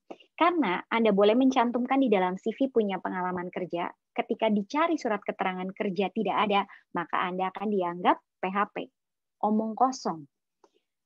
Ada di dalam riwayat, di dalam CV Anda harus ada buktinya. Mana surat keterangan kerjanya? Jadi penekanan saya untuk poin yang terakhir adalah tolong kumpulkan surat keterangan kerja, pengalaman magang, pengalaman berorganisasi, itu semua harus ada referensinya, karena itu adalah poin yang penting diperhatikan oleh semua HR manager. Oke, ini mungkin juga highlight cepat aja. Secara umum ini adalah banyaknya kesalahan, tapi rasanya tadi saya sudah bahas ini semua, jadi saya tidak akan bahas lebih lanjut lagi. Pastikan tidak ada typo, tidak sesuai dengan pekerjaan, kurangnya pengalaman profesional, format penulisan yang tadi banci tadi, ataupun tidak kurang jelas, tidak adanya informasi mengenai pencapaian, tidak akurasinya informasi mengenai kontak dan email, tujuan profesi, bohong, dan lain-lain. Key success yang terakhir adalah tolong perlakukan user Anda seperti anak kecil. Intinya, buatlah CV seringkas mungkin, semudah mungkin untuk dicerna. Kenapa? Karena kami perlu dengan cepat menganalisis apakah Anda akan lanjut atau tidak lanjut. Mudahkan pekerjaan kami dengan memberikan CV yang ringkas, yang relevan dengan tujuan, yang relevan dengan kondisi Anda, dan semampu mungkin gunakan bullets atau paragraf pendek. Jadi jangan satu cerita panjang gitu ya. Jadi itu akan membantu kami untuk mempermudah membaca CV Anda. Sampai sini, terima kasih untuk perhatiannya. Saya kembalikan dulu ke Ibu Puspa. Terima kasih Ibu Puspa, terima kasih untuk semua peserta webinar hari ini. Baik, terima kasih Bu Angela. Pemaparan materi hari ini sangat bermanfaat banget buat kami semua. Baik, terima kasih kepada teman-teman. Apa ada yang mau ditanyakan? Silakan bisa langsung open kamera atau di unmute. Atau bisa di chat juga boleh kalau malu ya. Jangan malu ya, udah mau kerja kan? Iya nih, kemarin kan November ya, Iya. teman-teman Telio baru wisuda juga. Oh, oke. Hmm. Selamat untuk teman-teman yang baru saja lulus. Ya, ini satu manfaat nih teman-teman. Silahkan ini kesempatan buat kalian untuk nanya-nanya nih ke pembicara yang expert di bidang ini. Enggak, Bu. Sambil belajar. Baik deh Banyak Bu, pertanyaan. ah, Silakan. saya mau nanya nggak apa-apa? Iya, boleh. Silakan, Ibu. Enggak sih, jadi misalkan gitu ya, saya tuh mau bekerja di luar negeri gitu, di perusahaan X gitu ya. Terus otomatis kan itu kita kirim CV-nya by email ya Bu ya. Ya. Jadi saya udah bikin gitu ya CV-nya apa berbentuk apa. Pokoknya apa yang diterangkan sama Ibu tuh udah lengkap gitu CV-nya tuh. Terus kan otomatis itu sebagai attachment-nya kan. Nah, untuk di badan emailnya itu, di badan email lamaran pekerjaan itu apa tips apa gitu yang harus saya cantumkan di situ gitu. Oh, Apakah semuanya aku harus tulis gitu ya di situ, di copy paste gitu, atau hanya pendek yang tadi Ibu udah jelaskan, kita harus nulis CV apa yang pendek, tapi ya maksudnya tuh bisa kebaca dan oleh si apa si HRD-nya gitu. Jadi aku tuh masih bingung gitu, apakah harus semuanya disimpan di badan email atau hanya sedikit, dan apa yang harus dicantumkan di introduction-nya tuh apa yang harus dicantumkan di badan emailnya gitu Bu. Itu aja sih Bu. oke. Ya, Iya, terima iya, kasih. oke. Menarik pertanyaannya. Sambil saya jawab pertanyaannya Bu Puspa, sambil saya tadi sempat lihat juga ada beberapa pertanyaan dari teman-teman sambil saya siapkan. Jadi Ya. Bu Puspa, mau kita melamar, tadi menarik banget pertanyaannya, mau melamar ke luar negeri pakai email. Meskipun tidak ke luar negeri, tapi ketika itu dengan email, maka yang pertama yang penting adalah subjek harus jelas. Subjek nggak boleh kosong, itu mutlak Bu. Subjek harus sangat jelas, misalnya CV untuk posisi apa gitu ya Bu ya. Kemudian di badan emailnya kata pembuka itu wajib ada.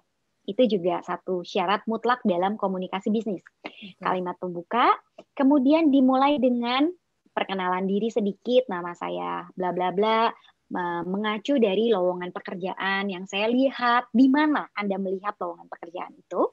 Dan kemudian ditaruh tadi Bu pernyataan pembuka, introductory statement ditaruh di dalam badan email, baru kemudian disampaikan informasi lebih detail tentang diri saya, bisa dilihat di dalam lampiran yang saya kirimkan di email ini. Jadi yang ada di dalam badan email itu adalah introductory statement-nya saja. Begitu. Barulah Terima kasih. kemudian bergerak ke dikatakan lampiran apa saja yang dikirimkan itu juga perlu di list, perlu di-mention dalam badan email. Oh, oke, siap. Terima kasih Bu. Oke, Ibu. Oke. Ini ada yang Nah, nanya nih dari Krisna M. Lutfi.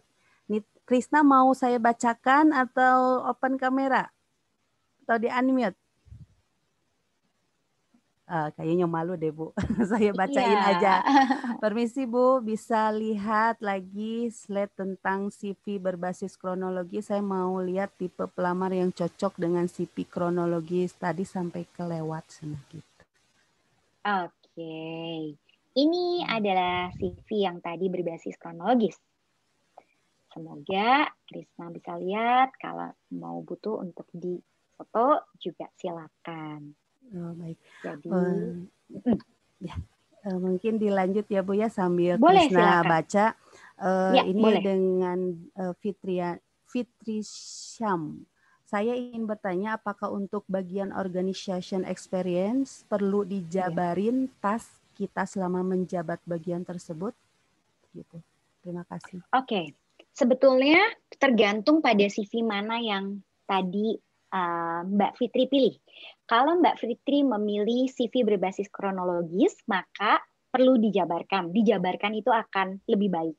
Tetapi kalau memilih CV yang berbasis kompetensi pada functional CV, maka yang dijabarkan adalah bukan tugasnya, tapi kompetensi apa yang Anda pelajari selama Anda mengikuti organisasi itu. Jadi sekali lagi penekannya pada kompetensi, bukan pada tugasnya.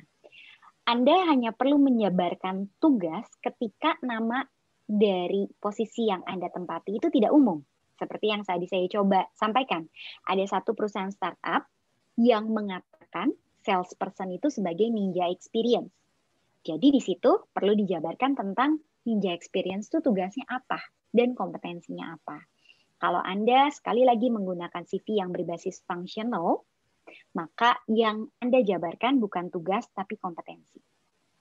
Kompetensi apa yang saya dapatkan, yang saya pelajari, yang meningkat selama saya berada di posisi tersebut. Semoga bisa menjawab, Mbak Fitri. Oke, baik. Ini ada dari Nurin Tasrifa. Saya Nurin Tasrifa, mohon maaf sebelumnya karena saya tidak bisa menggunakan mic karena ada beberapa kendala. Oke, saya mohon izin mau bertanya sebelumnya untuk CV yang kompetensi tadi dibilang untuk orang yang banyak menganggur karena berpindah pekerjaan, tapi apabila kita sebagai fresh graduate yang menganggur karena belum mendapatkan kerja dan juga selama menganggur kita seperti melakukan les bahasa asing.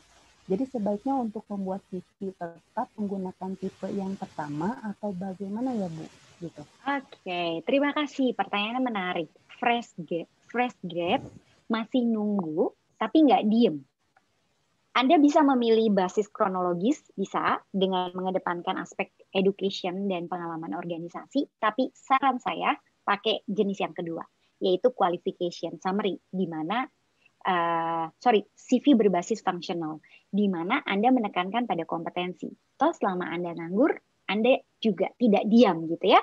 Dan kenapa yang kedua? Karena memang saat ini kalau teman-teman mampu, saya mengencourage teman-teman untuk memilih CV jenis yang kedua tadi, yang qualification. Qualification mulu. Pernyataan pembukanya qualification, summary, jenis CV-nya functional.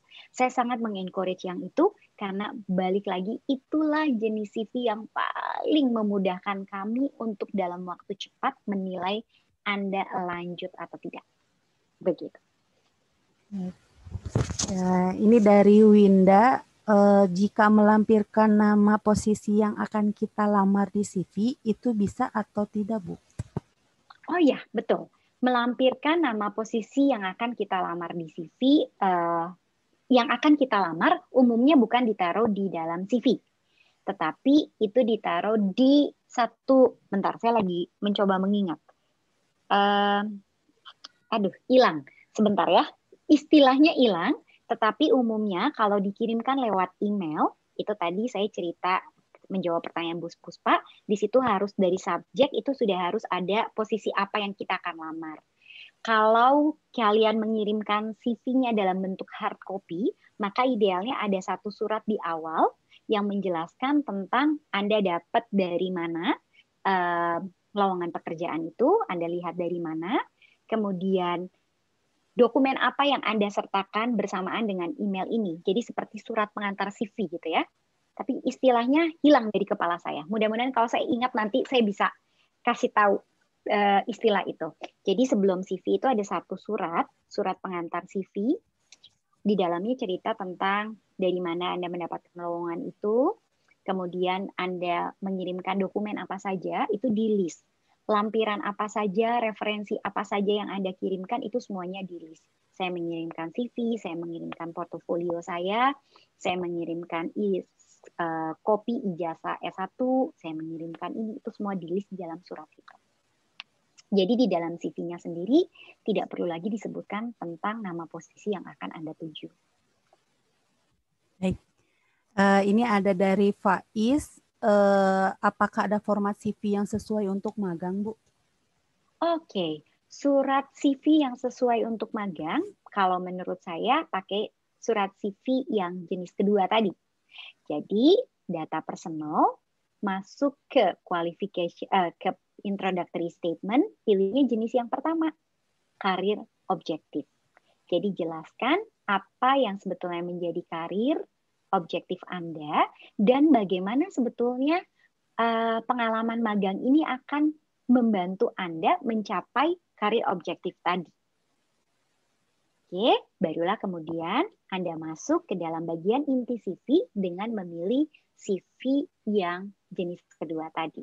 kompetensi Anda yang kira-kira Anda bisa kontribusikan untuk organisasi, sekalipun Anda magang, tapi Anda menunjukkan bahwa saya bisa loh berkontribusi.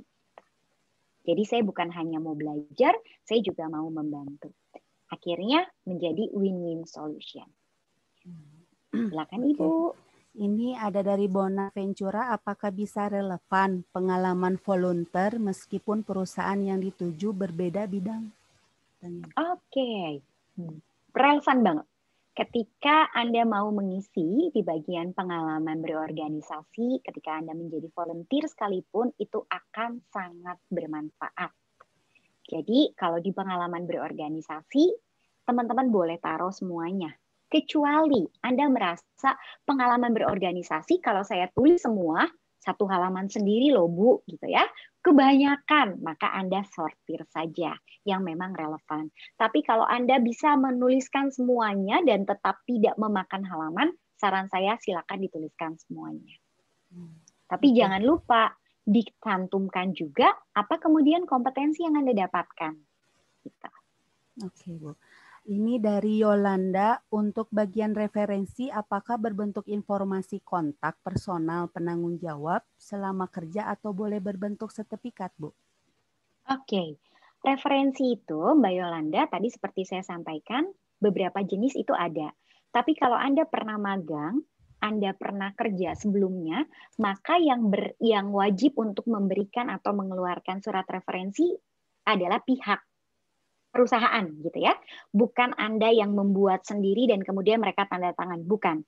Tapi harus ada di dalam satu kop, saya nggak punya contohnya sekarang, harus ada di dalam satu kop surat, kemudian menjelaskan ada namanya surat keterangan kerja atau paklaring, surat keterangan magang, bahwa memang yang bernama ini sudah pernah magang di perusahaan ini sebagai bla bla bla dari periode ini sampai ini gitu.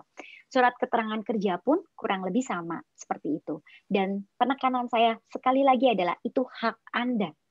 Setiap Anda selesai magang, setiap Anda selesai kerja, sependek apapun, tolong minta surat keterangan kerja. Pendek di sini artinya lebih dari 6 bulan lah ya. Kalau kurang dari 6 bulan, mayoritas perusahaan nggak mau kasih. Tapi kalau magang, mau 1 bulan pun, Anda idealnya punya surat referensi itu. Kalau ternyata Anda nggak pernah punya surat referensi dari pengalaman tadi, maka saran saya datangi satu dosen Anda yang betul-betul kenal dengan Anda dan tahu tentang kompetensi Anda bikin draft referensi Anda sendiri dan kemudian minta dosen itu menandatangani. Itu juga bisa. Intinya jangan sampai Anda melamar satu pekerjaan, sekalipun Anda fresh grade, tapi jangan sampai Anda datang melamar tanpa surat referensi. Karena referensi itu adalah faktor yang bisa membuktikan semua hal yang Anda sampaikan di dalam CV. Jadi referensi itu wajib. Termasuk e-certificate yang Anda dapatkan dari webinar-webinar, itu juga bisa Anda jadikan sebagai referensi. Oke, Bu. Bu, mau nanya lagi nih saya, misalkan ini mah gitu. Kalau kan tadi paklaring itu pasti kalau kita minta ke HRD pasti dikasih gitu ya. Ini posisinya bukan fresh graduate, misalkan sudah dia kerja berapa tahun gitu. Nah, misalkan posisinya itu dia itu dipecat misalkan gitu. Dipecat dengan maksudnya tuh tidak hormat lah tidak gitu. Hormat. Apakah si HRD itu ngasih, misalkan saya minta gitu misalkan, apakah si HRD itu ngasih atau enggak sih Bu? Kalau posisinya buruk gitu seperti itu. Iya, oke. Saya buka dapur sedikit ya Bu. Boleh Bu. Boleh Bu. Sebetulnya mungkin ini dapurnya para HRD, tapi karena ada pertanyaan dari Bu Puspa yang menarik sehingga saya terpaksa buka dapur. Mudah-mudahan saya nggak dikeroyok abis ini gitu ya sama teman-teman HRD. Jadi surat keterangan kerja itu sebetulnya punya kata-kata kunci yang mana HRD bisa baca orang itu oke atau enggak di pengalaman kerja sebelumnya. Surat keterangan kerja tidak akan sama untuk mereka yang kerja kemudian dipecat dengan tidak hormat. Ada format untuk mereka yang bekerja dengan so-so perusahaan, ya udahlah kalau dia masih ada di sini syukur, dia mau keluar juga nggak apa-apa gitu ya. Itu ada formatnya. Dan ada format yang berbeda untuk mereka yang perusahaan mikir sayang banget ya dia keluar. Dia tuh bagus banget sayang banget dia keluar. Itu formatnya beda. Dengan kata lain, setiap si paklaring itu, Bu, ada kata-kata kuncinya. Semakin sederhana jenis paklaringnya, maka kami tahu bahwa orang ini ya udah take it or leave it lah gitu dari perusahaannya. Kalaupun dipecat dengan tidak hormat, tapi paklaring itu adalah hak. Karena itu betul-betul membuktikan kita ada di perusahaan itu dalam periode kerja tertentu. Bahwa at the end kita dikeluarkan dengan tidak hormat itu cerita yang beda. Tapi kan betul kita pernah ada di perusahaan itu, sehingga itu menjadi hak kita. Kalau juga ternyata nanti teman-teman setelah bekerja Anda merasa Anda perform dan ternyata HRD di kantor Anda tidak paham tentang paklaring, terus Anda dapatnya cuma surat keterangan sederhana, benar bahwa Yolanda pernah bekerja di perusahaan ini dari periode ini sampai segini dengan posisi ini, titik gitu ya. Itu kan berarti paklaring yang jelek ya, kalau buat HR profesional gitu ya. Maka Anda boleh mengatakan bahwa bisa nggak saya minta format ininya diganti. Karena memang saya selama ini kan sudah hasil penilaian kinerja saya baik, dari feedback yang saya dapatkan dari exit interview, saya diakui kompetensi saya baik, boleh nggak saya mengganti format paklaring gitu. Karena somehow ada orang HR pun yang nggak terlalu paham tentang perbedaan ini. Padahal ketika paklaring ini dibawa ke perusahaan yang lebih profesional dari sisi pengelolaan HR-nya, malah kebacanya, oh orang ini keluarnya nggak baik. Gitu kan, sayang gitu ya Bu ya. Jadi teman-teman juga perlu mulai aware bahwa paklaring itu beda-beda. Paklaring yang seperti apa yang bagus, paklaring yang sampai dicantumkan bahwa benar dia bekerja di sini pada periode ini sampai ini dengan posisi A dan memberikan kontribusi yang baik di perusahaan ini. Jika Anda memerlukan informasi lebih lanjut tentang yang bersangkutan, silakan hubungi saya sebagai atasan langsungnya di nomor email sekian atau nomor handphone sekian. Jadi itu bagus banget berarti. Sampai ada orang yang siap memberikan menjadi referensi gitu ya. Itu artinya orang itu bagus banget. Jadi setiap surat keterangan kerja itu dibaca berbeda, Bu. Jadi kita sebagai pegawai juga harus aware ya Bu ya. Jadi jangan udah nerima ya udah gitu. Harusnya kita harus aware juga bisa membaca isi dalam surat tersebut. Oke, baik Bu, terima kasih. Sama, betul, banyak aware ya teman-teman, banyak hal sekali yang kalian harus aware, termasuk kontrak kerja gitu. Kalian harus browsing apa sih celah-celah area abu yang berkaitan dengan kontrak kerja, apa area abu yang berkaitan dengan paklaring, itu semua ada area abunya. Jadi teman-teman perlu aware tentang itu. Oke, baik Bu, terima kasih. Ini dari Afifah. Jika mengirim lamaran kerja melalui email, apakah lampirannya harus digabung dalam satu file, Bu? Oh ya, itu pertanyaan menarik. Kalau kita memberikan banyak sekali lampiran, saran saya satu file. Jangan satu kecil gitu ya. Dan penamaan itu penting. Misalnya lampiran atas nama siapa gitu. Terus semua ada di dalam satu file. Kalau terpaksa banget nih teman-teman, nggak bisa teman-teman itu membuat scan dalam satu file, saran saya di zip. Jadi ada beberapa, terus di zip jadi satu folder, baru kemudian dikirim, diekstrak dan dikirim. Jadi itu akan sangat memudahkan, dan ketika kita, pokoknya gampangnya gini teman-teman, logika kerjanya HR itu sebenarnya sederhana untuk melihat kandidat ya. Semakin kandidat ini bisa membantu pekerjaan kami lebih mudah, maka di pikiran kami dia memiliki inisiatif yang baik. Seperti tadi, dia tahu cara berorganisasi. Seperti pertanyaan tadi, lampirannya satu-satu atau di dalam satu file. Ketika ada di dalam satu file, artinya kan memudahkan ya Bu Puspa ya. Betul. Saya nggak harus buka satu, semua sudah disusun secara berurutan. Jadi itu memudahkan. Kesan saya atau nilai plus untuk kandidat itu akan diberikan. Tapi kalau kandidat itu asal kirim, nggak ada subjek, nggak ada nama yang benar, semuanya cuma tulisan image ini, itu menyulitkan dan biasanya nggak akan diambil. Gitu. Jadi memang gampangnya tadi, mudahkanlah pekerjaan para HR ini, karena disitulah inisiatif kalian dinilai. Gitu. Begitu, Bu. Baik. Ini dari Kartika. Sebelumnya, apakah perlu penjabaran skala kemampuan dalam skill bahasa ataupun hard skill lainnya dalam CV? Terima kasih, Bu. Oke, skala kemampuan. Ada beberapa hal yang memang kita bisa kasih. Misalnya score TOEFL itu bisa dikasih. Tapi kalau kemampuan lainnya pada umumnya tidak perlu. Diurai saja. Misalnya saya punya kemampuan komunikasi, saya punya kompetensi komunikasi, diurai saja. Saya dapat kemampuan itu dari mana dan seperti apa kemampuan itu saat ini dirasakan gitu ya. Jadi nggak perlu pakai skala karena setiap organisasi untuk kemampuan itu punya skala yang berbeda. Bisa jadi satu di organisasi tertentu rendah, tapi satu di organisasi tertentu itu sudah cukup baik gitu. Karena tidak adanya kesamaan skala, jadi idealnya tidak perlu, tetapi untuk beberapa hal yang memang sudah ada angka mati, TOEFL, IELTS, dan lain-lain, silakan dicantumkan. Boleh, Bu. Oke. Ini ada Hadi Ananta, unmute, mau bertanya? Hadi Ananta. Silakan kalau mau bertanya. Oh, kayaknya kepencet, Bu. Iya. Mohon di mute mungkin ya. Oke, terima kasih Hadi. Oke, ini dari Indriani. Untuk referensi dari tempat magang, apakah referensi tersebut diberikan kalau performance kita bagus atau bagaimana ya, Bu? Enggak. Jadi teman-teman, intinya selama Anda sudah menghabiskan waktu tertentu untuk berada di satu organisasi, disitulah hak Anda muncul.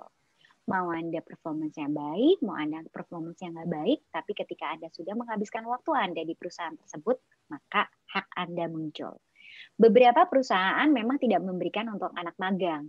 Itu tinggal bagaimana kita menyiasatinya gitu ya. Kalau untuk perusahaan magang, teman-teman boleh bikinkan draftnya dan kemudian minta mereka membantu untuk ngeprint di kop suratnya mereka, ataupun kalau mereka tidak bersedia untuk ngeprint di kop suratnya mereka hanya tanda tangan dan dikasih cap perusahaan. Yang penting ada bukti otentik yang berbau perusahaannya. Kalau ternyata organisasinya bisa membantu, mungkin seperti saya ambil contoh di kampus kami, kami sejak awal di dalam perjanjian magang itu sudah mention tentang hal tersebut, gitu, bahwa semua perusahaan yang akan menjadi rekanan itu harus menyediakan gitu. Memang itu belum lama dilakukan, baru-baru saja ketika konsep SKKNI muncul di Indonesia. Jadi sebelumnya juga kami tidak mencantumkan itu. Tapi andaikan sudah terjadi, opsinya banyak, seperti tadi opsi yang saya sampaikan pertama, atau opsi yang kedua adalah minta surat dari kampus yang menyatakan bahwa memang benar Anda sudah mengikuti program magang yang merupakan program kampus. Tanda tangan, sesimpel itu. Intinya jangan kosong. Oke, baik. Ini dari Faiz, saya memiliki cita-cita pengusaha, tetapi kompetisi yang selama ini diikuti adalah IT. Apakah pernyataan pembuka yang sesuai dengan hal tersebut, apalagi kita ingin mendaftar menjadi staf IT? Oke, mungkin gini ya, menjadi pengusahanya itu bukannya tidak boleh disampaikan, tetapi anggaplah itu sebagai target jangka panjang banget gitu ya. Nah, yang perlu Mas Faiz sampaikan di dalam pernyataan pembuka adalah seperti dalam 5 tahun ke depan, Anda berharap jadi apa? Jadi seorang IT profesional. Jadi yang ditulis di situ adalah IT profesional. Bukan berarti saya melarang Anda untuk jujur, tidak. Tetapi kan menjadi pengusaha itu mungkin target jangka panjang Anda gitu ya. Kalau Anda tulis menjadi pengusaha di dalam pernyataan pembuka Anda, khawatirnya mereka berpikir Anda itu hanya menjadikan perusahaan itu sebagai batu loncatan. Nah, itu nggak bagus gitu. Nah, jadi idealnya yang ditaruh di dalam pernyataan pembuka sebagai karir objektif Anda itu adalah target jangka pendek Anda. Anda mau menjadi seorang IT yang seperti apa sih? Yang profesional itu yang seperti apa sih? Itu di-mention gitu. Kalau di dalam kesempatan wawancara Anda ditanya lebih lanjut, apa target jangka panjang Anda, apa tujuan jangka panjang Anda, dan Anda mau mention sebagai pengusaha, silahkan. Tapi setidaknya di dalam CV itu jelas target saat ini, target jangka menengah atau pendek, menengah lebih baik, baru kemudian target jangka panjang. Oke, Bu. Ini dari Dani, untuk lowongan kerja kan beberapa ada yang menyaratkan minimal 1 sampai 2 tahun. pengalaman, namun juga menyertakan kalau fresh graduate juga bisa melamar. Pada CV fresh graduate, manakah aspek atau konten yang harus di-highlight agar bisa bersaing dengan yang sudah memiliki pengalaman? Terima kasih. Oke, jadi kalau teman-teman melihat ada satu job posting mengatakan bahwa pengalaman 1-2 tahun ataupun fresh grade boleh, maka tidak perlu khawatir tentang itu. Artinya sama, dilihat sama antara fresh grade dan pengalaman sampai dengan 2 tahun. Tapi saran saya adalah apa yang perlu di-highlight? Yang perlu di-highlight adalah kontribusi Anda, kompetensi Anda. Jadi tekankan bukan pada pengalaman kerjanya, kembali lagi pilihlah jenis CV yang kedua tadi. Saat ini teman-teman seperti tadi saya sudah sampaikan, CV jenis kedua, CV yang paling populer. CV yang paling digemari oleh para HR. Gitu. Jadi semampu mungkin berusaha untuk membuat CV jenis yang kedua. Oke. Ini dari Niken, untuk fresh graduate sendiri lebih baik pakai CV jenis yang mana ya? Lalu apakah kemampuan harus dibagi menjadi hard skill dan soft skill? Oke, menarik sekali Mbak Niken. Fresh grade yang mana?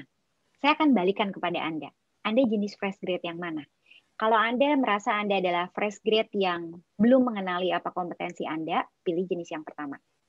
Pernyataan pembukanya adalah karir objektif. Tapi kalau Anda merasa Anda adalah seorang fresh grade yang sudah tahu apa kompetensi Anda, maka pilihlah jenis yang kedua. Pernyataan pembukanya boleh karir objektif, boleh qualification summary. Enggak masalah lagi gitu ya. Dan kemudian pertanyaannya adalah, apakah kemampuan itu harus dibagi menjadi hard skill dan soft skill? Ya, tidak perlu dibagi secara kaku, tapi at least mau hard skill dulu, baru kemudian soft skill, atau dibalik soft skill dulu, baru kemudian hard skill. Kalau sampai Anda nggak tahu apa itu hard skill dan apa itu soft skill, nggak usah terlalu pusing gitu ya. Tapi kalau Anda sudah paham, bisa membedakan hard skill dan soft skill, itu akan lebih baik. Oke. Ini dari Indah. Kira-kira apakah qualification summary ini cocok untuk kami yang fresh graduate yang belum memiliki pengalaman kerja yang banyak, hanya memiliki pengalaman kerja sewaktu magang saja? Dan apakah ada contoh CV yang baik untuk kami para fresh graduate dalam pencari pekerjaan seperti contoh CV qualification summary dan jenis CV berbasis fungsi, agar bisa sebagai referensi untuk memperbaiki CV yang sekiranya masih banyak salahnya.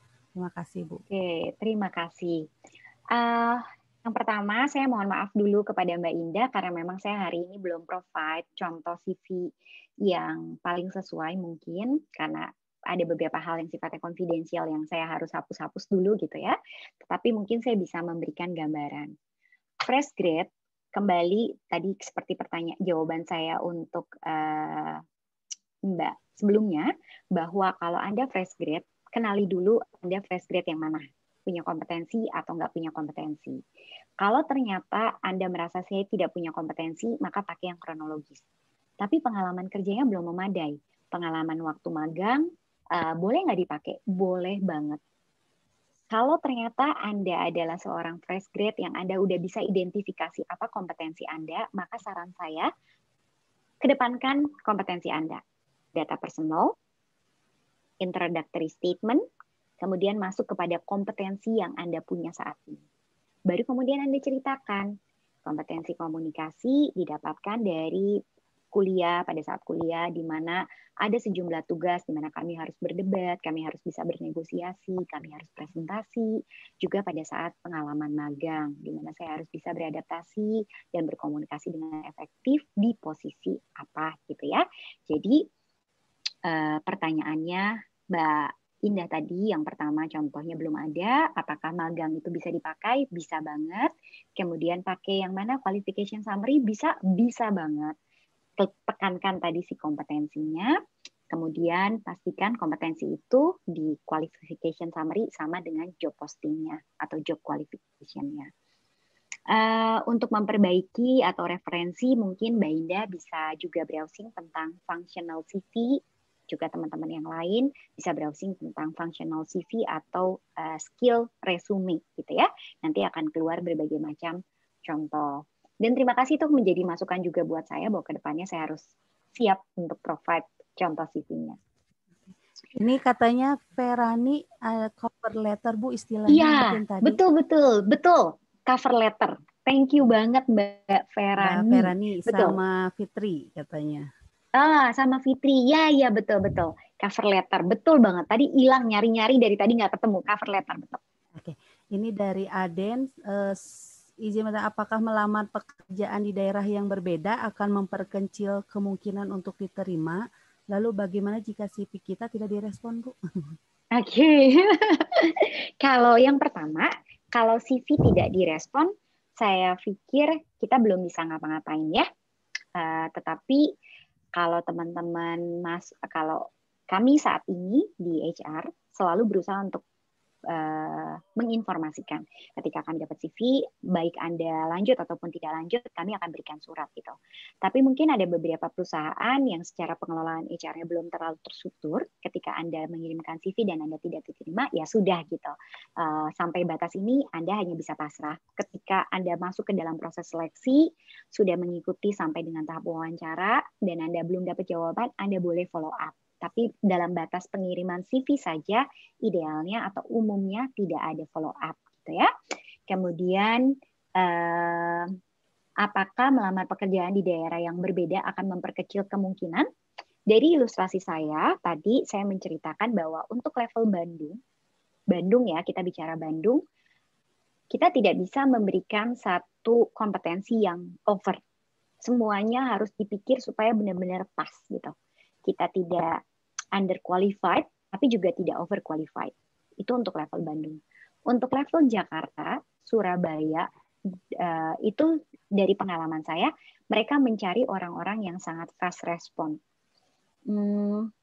Dulu saya di Telio pernah sharing tentang, atau gini deh teman-teman mungkin bisa bantu saya nanti, saya boleh kirim di kolom chat ya Ibu Puspa ya. Boleh, Mangga. Tapi gimana ya cara saya ngirim chat supaya bisa ke semua? Jadi teman-teman ada yang namanya Indonesia Salary Survey 2020. Tunggu, saya pengen chat ke semua adalah, ini everyone. Iya, oke.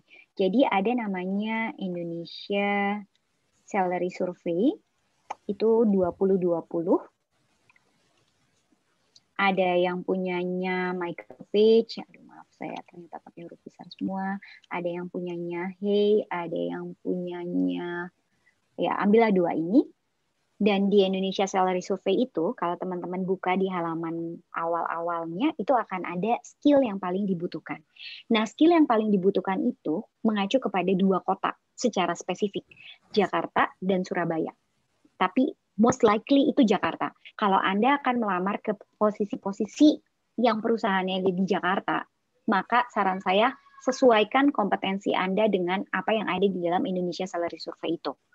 Kenapa begitu? Karena kompetensi itu dimunculkan di dalam Indonesia Salary Survey berdasarkan hasil survei kepada semua perusahaan yang listing di beberapa industri lah gitu ya, yang mewakili beberapa industri. Jadi itu udah hampir pasti menjadi kebutuhan yang sifatnya umum untuk organisasi-organisasi yang ada di Jakarta. Tolong jangan sekedar memasukkan saja, tapi tadi saya berkali-kali menekankan kepada teman-teman, apa kekuatan Anda, apa kebutuhan organisasi, ini temukan.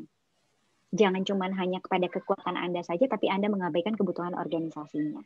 Nah, menjawab pertanyaan tadi, jawabannya itu untuk beberapa kota seperti Jakarta dan Surabaya, saran saya pelajari baik-baik tentang Indonesia Salary Survey, termasuk bagaimana cara kita naruh angka gaji, itu pakailah patokan dari Indonesia Salary Survey itu.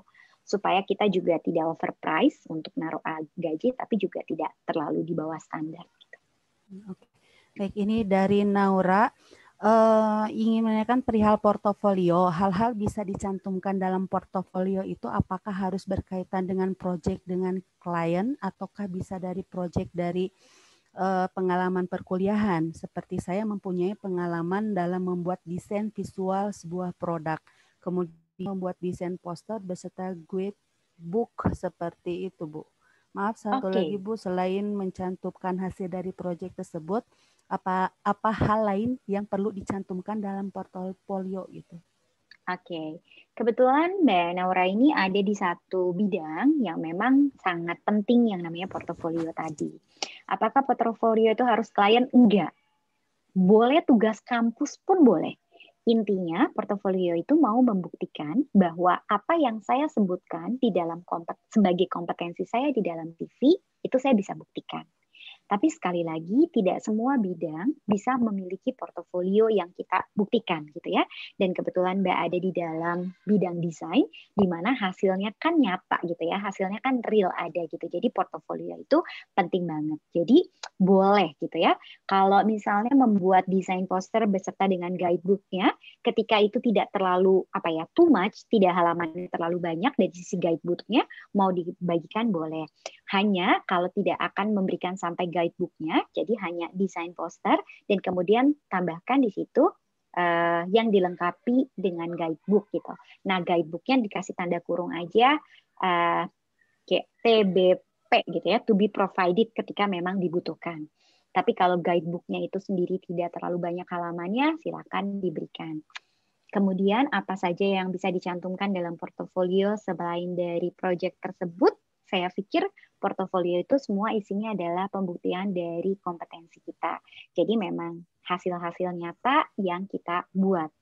Mungkin yang perlu penting teman-teman saya pahami di sini, ketika kalian akan menyajikan portofolio, tolong jangan sajikan portofolio yang sifatnya kerja tim.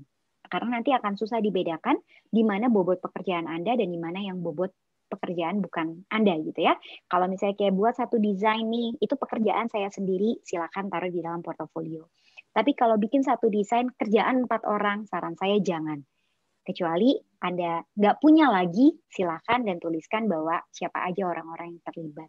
Jadi keterbukaan, transparansi itu penting banget karena umumnya apa yang disajikan di dalam portofolio itu kan mudah untuk diuji cobakan secara langsung juga gitu. Jangan sampai ada gap dari portofolio yang kita sajikan dengan hasil pada saat ternyata diuji cobakan langsung, diakses langsung. Oke, baik. Aduh Bu, ini banyak banget ini tuh yang nanya, tapi dengan keterbatasan waktu Bu sampai jam 12 gitu.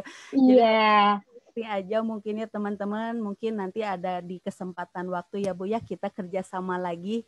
Gitu. Dengan senang hati. Nanti teman-teman bisa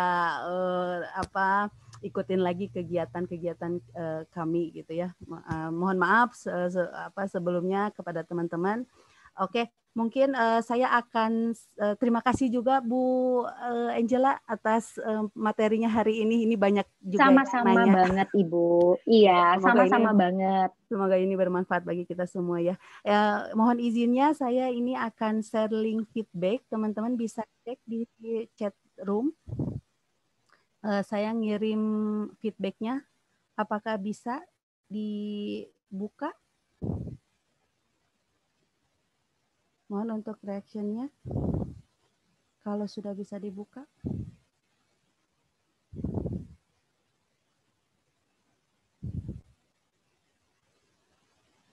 Baik, mungkin dengan sambil teman-teman ngisi link feedbacknya, kita mohon kita foto bersama dulu mungkin ya Bu ya. Oke, Mbak Kanita mohon izinnya, mohon tolong dibantu kita foto bersama. Oke, Mbak Puspa.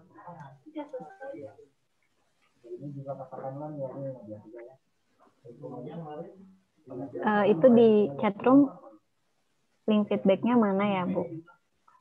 Ini di chatroom deh, bisa dicek. Oh, ini sebentar. Aku kirim lagi. Kirim lagi Mbak Kanita, punten. Oke.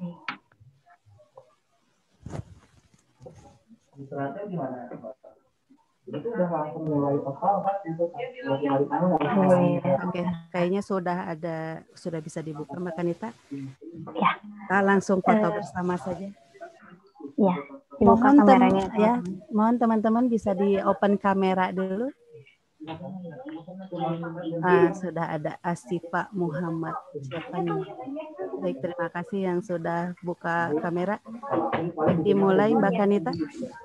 Oke, siap. Sebentar. 1, 2, 3. Sekali lagi ya. Jempolnya mana teman-teman? Lagi ya. Boleh jempolnya 1, 2. Sebentar. Oke. Udah, Mbak. Udah. Oke. Baik. Terima kasih kepada Bu Angela sekali lagi atas penyampaian materi hari ini, sangat bermanfaat bagi kita semua dan juga bermanfaat bagi teman-teman kita juga. Akhir kalam saya ucapkan Assalamualaikum warahmatullahi wabarakatuh.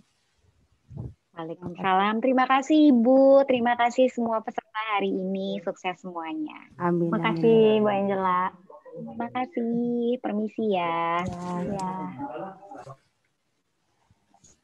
Baik, terima kasih juga kepada teman-teman ya sudah hadir dalam acara hari ini. Nanti jam 1 ada seminar lagi mengenai mind mapping. Silakan langsung registrasi aja kalau misalkan mau ikut.